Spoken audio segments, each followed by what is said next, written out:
Well, hello everyone, and welcome back to another episode of the Spotlight. I am so happy to see you here today. I am your host, Gayle Nicholson, all around miracle making queen, resilience coach, and of course, host of the Spotlight and co host of Three Crones in the Woo Woo. Today, I have with me a welcome back guest. I love it when my guests come back for another visit with me.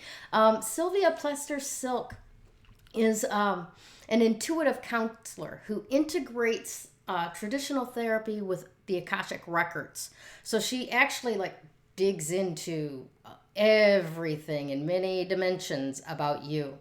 So she does this energy work to help individuals transform to having a life that's fully on purpose. And I want you to help me welcome her now to the Spotlight. Hey, how you doing, Sylvia?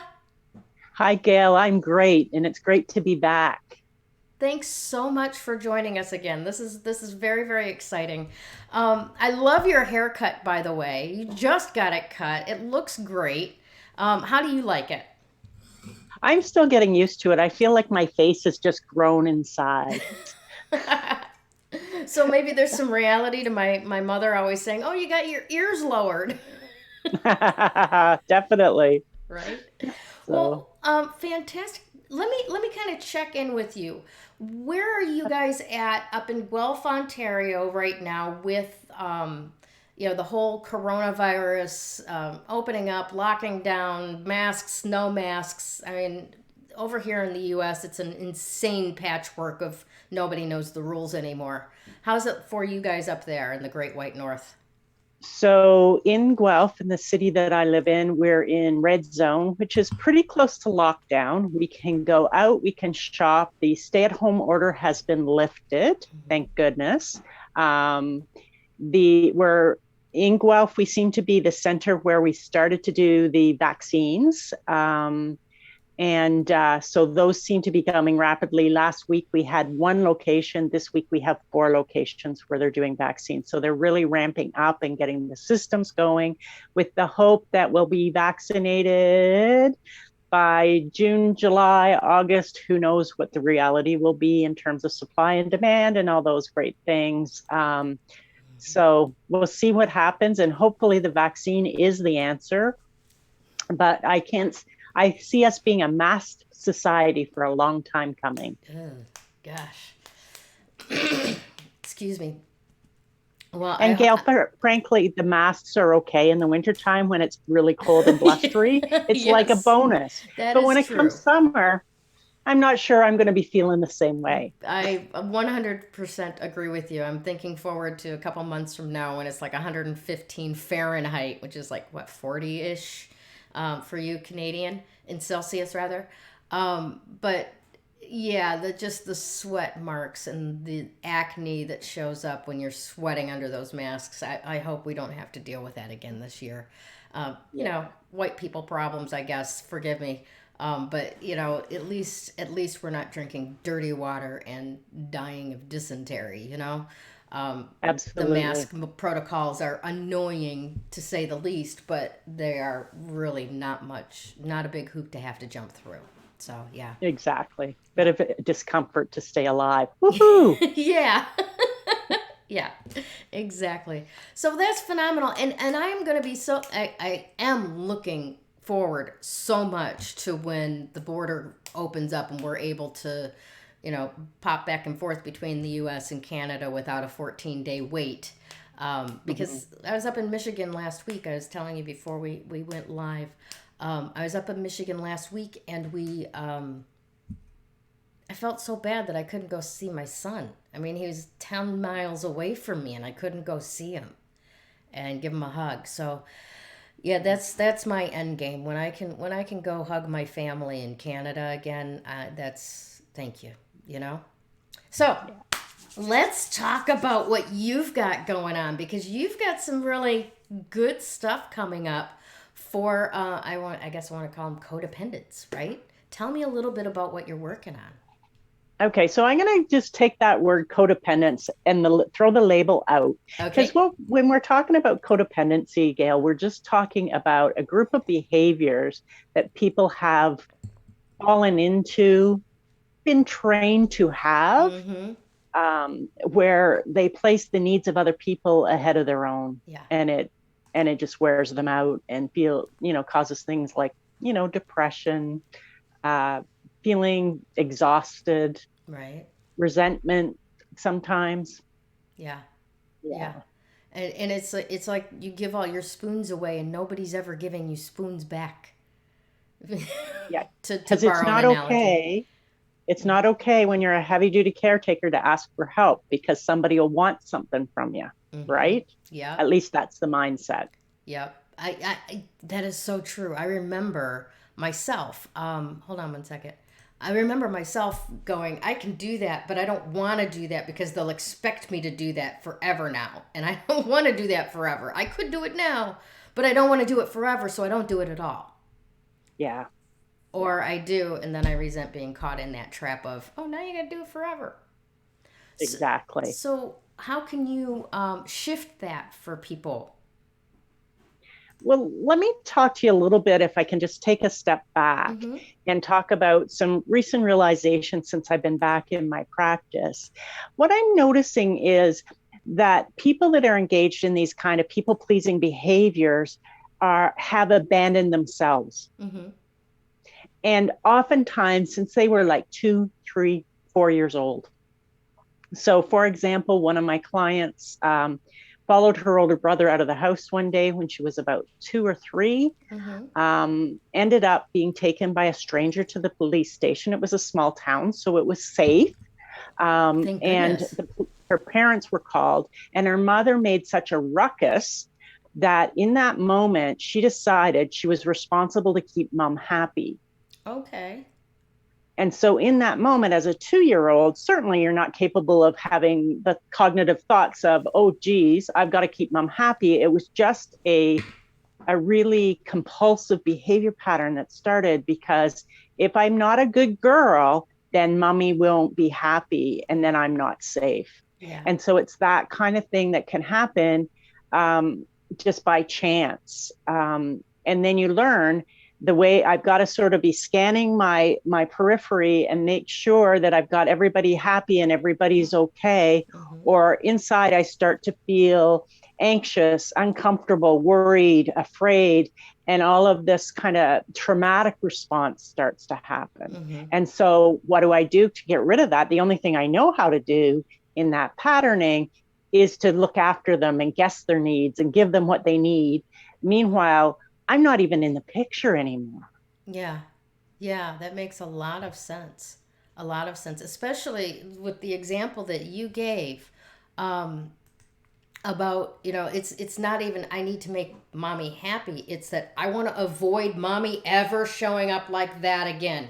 So how can I do that, right? And that's where you get into that guessing and scanning the periphery of what could be happening out there that might make this other person upset, which is what I want to avoid. So I've got to come in there and manage and manipulate and fix things so that I never see my mommy's face look like that again. That's Or some, anyone else's. yeah, yeah. That's some deep and powerful stuff. But I'm Mm-hmm. sure with your credentials as a clinical social worker and all of that, you've got a number of skills to help bring people up out of that state of being, correct? Absolutely. So there's certainly like the behavior level that you can do on your own. And that stuff like starting to ask, like you had said a few minutes ago, Gail, do I really want to do this? And just stop and give yourself a choice. And if that feels too big in terms of somebody making a request of you and do you want to do it, start with something lower order like, what do I want for dinner tonight? Do I want to have carrots or do I want to have peas? Because no one's going to be hurt when you make that choice. Right. But you build that choice muscle into your day and Mm-hmm. you start to ask that question, do I want to do it? And just become aware. Start to reconnect. Stop abandoning yourself. Mm-hmm. It's okay if other people go wacky and they're out of control. That's other people's responsibility. It's not yours. Right. And so you start to ask, is this what I want to do? Mm-hmm. And when people make requests, you start to delay. Okay. So let me think about that and get back to you. So you get away from the automatic, yes, I'll do it. Mm-hmm. Yeah. to just delaying. And then all of this discomfort's likely to come up, like, oh, what are they thinking? Oh, they're thinking I'm selfish. Oh, all this self-talk, Mm-hmm. and start to look at that self-talk. And I mean, you can do the cognitive behavioral stuff, which is, how true is this? Are they really going to die if I don't do this for them? Are they really going to be stressed? Because often along this, we catastrophize Mm-hmm. that the Yes. worst possible outcome is going to happen if I don't engage in this protective behavior. Yeah. So really starting to challenge that thinking. And so those are some of the things that you can do on your own, is start to say no. Mm-hmm. And no is a full sentence. Yes. Yes, it is. Thank you for pointing Right. that out. Yes. And you don't, and the other thing that we tend to do when we're breaking that pattern of caretaking or codependency, if you want to call it that, is we want to over explain why we're not doing it. Mm-hmm. Right. So I had a client needing to set a boundary with family because they're contacting her and it's really stressing them out. And for her recovery right now, it's not healthy for her to be engaging. Mm-hmm. So she's like, I know that I'm going to send an email that explains so much. So help me figure out what to say. So we came up with a 2-sentence email. Nice. And I can't, just for confidentiality, I'm not going to tell you the email, but it was basically, I'm in recovery. I'm seeing a therapist. I'm taking a time out. I'll connect with you. Love Mm-hmm. you. Right? Awesome. Kind, awesome. direct, clear. Yeah. There's nothing to, because when you get into the over explaining, then people can argue with you. Yeah. Yep. And then you're arguing about like 1945, which is totally irrelevant from the request there, what's happening today. Right. And so bring it into today. Right? Yeah. Keep it simple. No is a full sentence. Right. I found that, and I didn't find that, how do I want to put this? It's not that wasn't presented to me when I was in early recovery and therapy myself, but it really hit home for me what you're talking about when I was working with a company that did intense personal development coaching. And mm-hmm. I discovered through trial and error that if I said anything beyond no, that gave them an access to break down my no. And so that's when I just started going, no, that doesn't work for me right now. Mm-hmm. Well, and there's no opening in that, Gayle. There's nowhere that I can attack your veneer and go, but if you loved me more, you'd do this. Yeah, right? Whereas you get into like, I can't do it because I don't have time, or then I can like, what do you mean you don't have time? Yeah. Well, you waste so much time, Gayle, blah, blah, blah, blah, blah. And we get all of these bloody change back messages. Mm-hmm. And how can we fix that so I can have what I want? And, you'll give it to mm-hmm. me. Yeah. Exactly. Yeah. So I know that we really don't have a whole lot of power to change anyone else. And you just talked about your client that has a family that loves her, I'm assuming it's a her, a they mm-hmm. then, reaching out going, what's going on with you? We want to know that you're okay. And her going, I can't deal with all of this right now. Right? Mm-hmm. I just want to deal with this little part. But what are some of the things that we can do that can shift how other people relate to us when we're going through this shift in, standing for ourselves? Well, I think it's finding the people in your lives that are supportive of what you're doing so that you have a reality check. And whether that's a therapist like myself, or whether that's a good friend that actually has self-awareness of their own patterns that aren't mm-hmm. going to trigger into yours. Just having that chance to just sort of go, oh my God, I feel like I'm going crazy. Here's the messaging I'm getting, and just have a way to talk it through. Journal, get it out. So if you want to send I'm just editing my words here. Just give me a second. I'll be with you. One of those don't bother me messages. That's a good way of putting it. Do the raw one in a journal that's never sent. Don't send the letter, right? Yeah. And just let it rip and say in that journal everything you really, truly want to say and get it off your chest. Yeah. Right? Yeah. Then acknowledge how you're feeling. Okay. Pay attention to yourself. What does that feel like in your body? It's probably going to be scary if you're breaking the pattern. Mm-hmm. Notice that's normal. And then go, okay, what do I need right now? So maybe you need your favorite cup of tea. Maybe you need to go for a walk. Maybe you need to talk to your supportive friend. Maybe you need to read a book, Mm-hmm.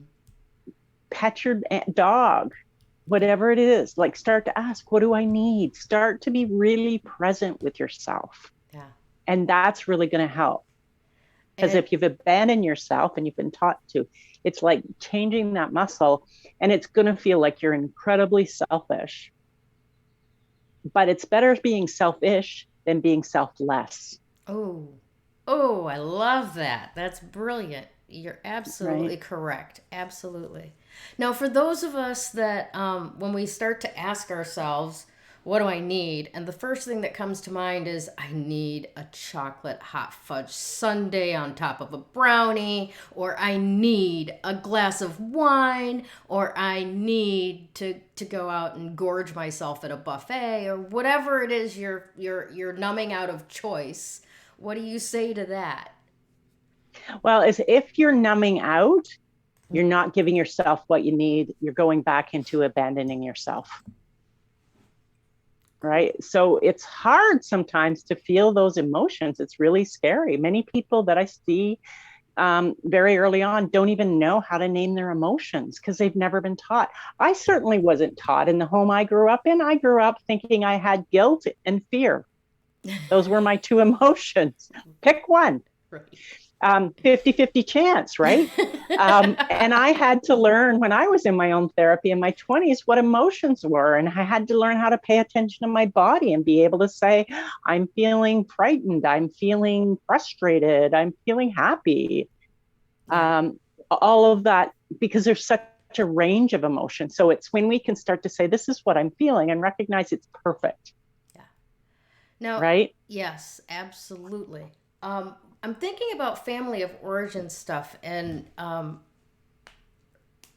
you pointed out that it's really, really good to have people in your life that you can go to and go, this is what's going on in my head. Real or not, this is what I'm dealing with. Can I just talk to you about it, right? That are going to be supportive and stuff. And those people are supportive friends and, professionals that know how to properly support somebody in this phase of your recovery. What do you say about family? Because over here, I'm thinking, it's the same kind of, I don't want to call it a cesspool, but it's a bacterial pool, basically, that, you're all dealing with the same bacteria, and kind of like crabs in a bucket. Are family the best to go to for support, or are they going to drag you back into what caused the problem in the first place? There's things that, like, there's weird things out there, Gayle, called like family members who are in their own recovery. Where? Yeah, they No. happen from time to time. No. Um, so you might have somebody that's done their own work in the family who Oh my are great God. people to reach out to, right? Yeah, yeah. Um, Sorry for the sarcasm, but that's how I roll. And and so it may not be in your immediate family, but it might be a cousin, it might be an aunt, it might be an uncle, somebody that's more removed from the family. That family dynamic is what you're Mhm. calling the cesspool, right? And those dynamics that continue to happen and continue to happen. And so sometimes there are family members, and sometimes family members will just pull you back with those change messages into the craziness, and into that chaos is actually a Mhm. better word than Yeah. craziness. Yeah, that makes a lot of sense. Um, oh gosh. You brought something to mind and it just flew away on me. Darn it.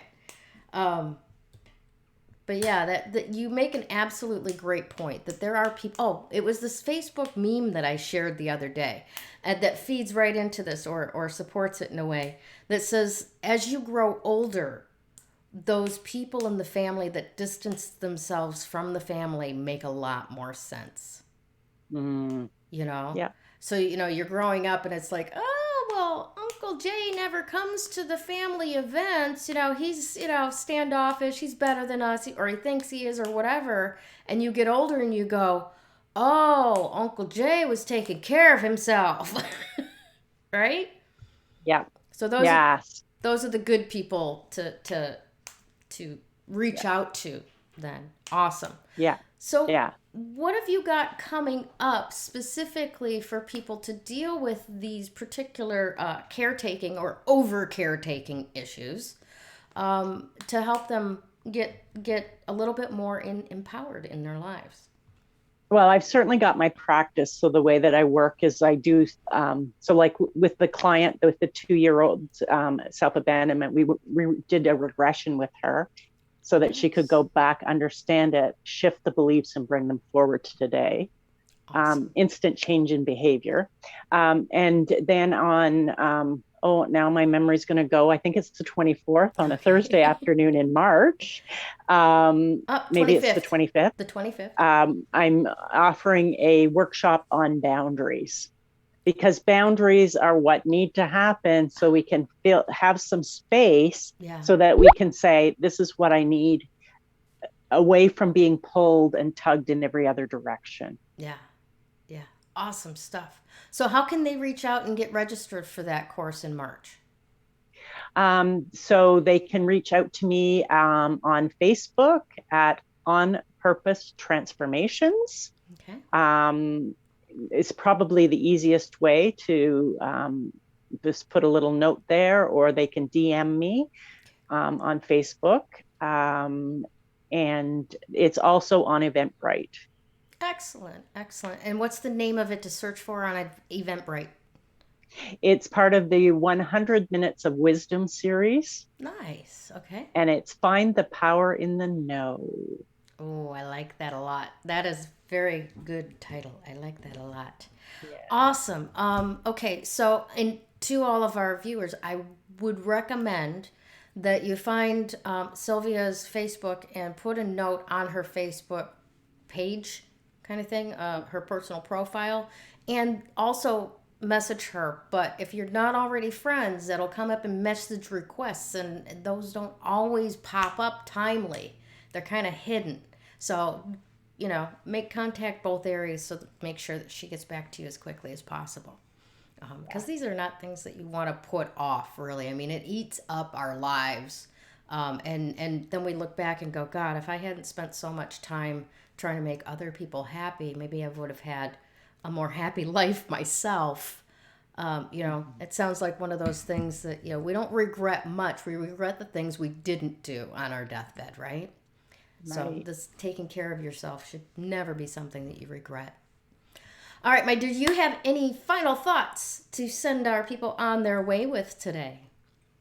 I think my final thought, Gayle, would be you are worth the discomfort and the challenge to go through the uncomfortable stuff to come out the other side in a place of choice, and you deserve it. So go for it and do it. That's awesome. Beautiful, beautiful stuff from a beautiful lady and a beautiful soul. Thank you so much for being here again with us today, Sylvia. It's been a pleasure. And I wish you all the best for this coming year as we start to open up and find our new normal. Yeah. Thanks, Gayle. Thanks for having me. Absolutely. When you open yourself up to actual energy work, makes that recovery progress so much faster. That recovery is possible. You do not have to live as a victim until your last days. You have unbelievable strength, and I know that because you're still here. Do you want to create something completely unrecognizable with your life? I can show you how.